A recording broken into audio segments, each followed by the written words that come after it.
This is the 5th chapter of Travel Around the World in 80 Days novel. If you watch more interesting videos, subscribe to the Casual Video YouTube channel and follow on the Facebook page named Funto Videos. Thank you very much. Now let's start. Having won 20 guineas at whist and taken leave of his friends, Phileas Fogg, at 25 minutes past 7, left the Reform Club. Passepartout, who had conscientiously studied the programme of his duties, was more than surprised to see his master guilty of the inexactness of appearing at this unaccustomed hour, for according to rule he was not due in Savile Row until precisely midnight. Mr. Fogg repaired to his bedroom and called out, "Phileas Fogg, Passepartout." Passepartout did not reply. It could not be he who was called. It was not the right hour. Phileas Fogg, Passepartout. Passepartout made his appearance. "Phileas Fogg, I've called you twice." Passepartout. "But it is not midnight, Phileas Fogg." "I know it, I don't blame you. We start for Dover and Calais in 10 minutes. A puzzled grin overspread Passepartout's round face. Clearly he had not comprehended his master. Passepartout. "Monsieur is going to leave home." Phileas Fogg. "Yes, we are going round the world." Passepartout opened wide his eyes, raised his eyebrows, held up his hands and seemed about to collapse, so overcome was he with stupefied astonishment. Passepartout. "Round the world, Phileas Fogg, in 80 days, so we haven't a moment to lose." Passepartout. "But the trunks?" Phileas Fogg. "We'll have no trunks. Only a carpet bag with 2 shirts and 3 pairs of stockings for me and the same for you. We'll buy our clothes on the way. Bring down my mackintosh and travelling cloak and some stout shoes, though we shall do little walking." "Make haste," Passepartout tried to reply, but could not. He went out, mounted to his own room, fell into a chair and muttered, "Passepartout, that's good, that is." And I, who wanted to remain quiet, he mechanically set about making the preparations for departure. Around the world in 80 days. Was his master a fool? Was this a joke then? They were going to Dover. Good. To Calais. Good again. After all, Passepartout, who had been away from France 5 years, would not be sorry to set foot on his native soil again.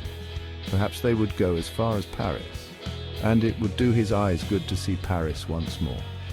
But surely a gentleman so chary of his steps would stop there, no doubt, but then it was none the less true that he was going away, this so domestic person hitherto. By 8 o'clock, Passepartout had packed the modest carpet bag containing the wardrobes of his master and himself. Then, still troubled in mind, he carefully shut the door of his room and descended to Mr. Fogg. Mr. Fogg was quite ready.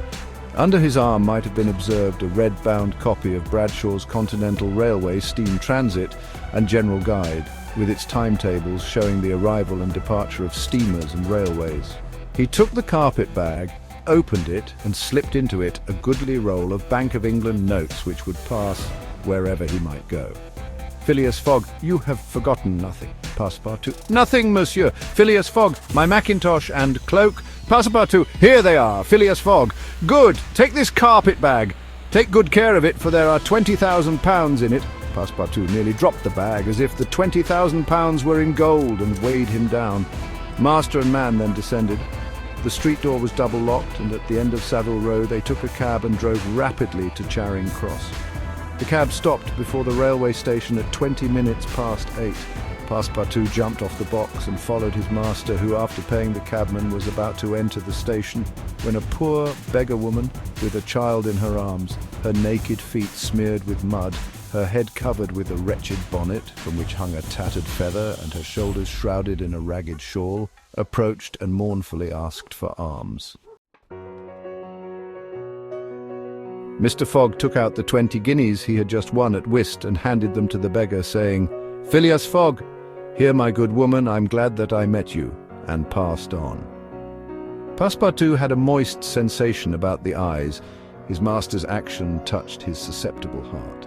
2 first-class tickets for Paris having been speedily purchased, Mr. Fogg was crossing the station to the train when he perceived his 5 friends of the Reform. Phileas Fogg.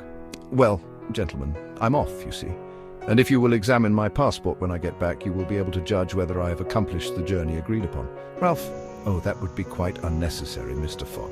We will trust your word as a gentleman of honour." Stewart. "You do not forget when you are due in London again, Phileas Fogg."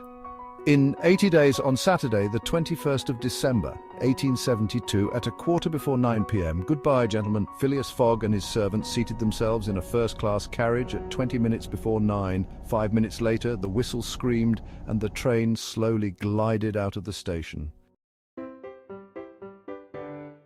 The night was dark and a fine, steady rain was falling. Phileas Fogg, snugly ensconced in his corner, did not open his lips. Passepartout, not yet recovered from his stupefaction, clung mechanically to the carpet-bag with its enormous treasure. Just as the train was whirling through Sydenham, Passepartout suddenly uttered a cry of despair. "Phileas Fogg, what's the matter?" Passepartout: "Alas, in my hurry, I forgot." Phileas Fogg: "What, Passepartout? To turn off the gas in my room."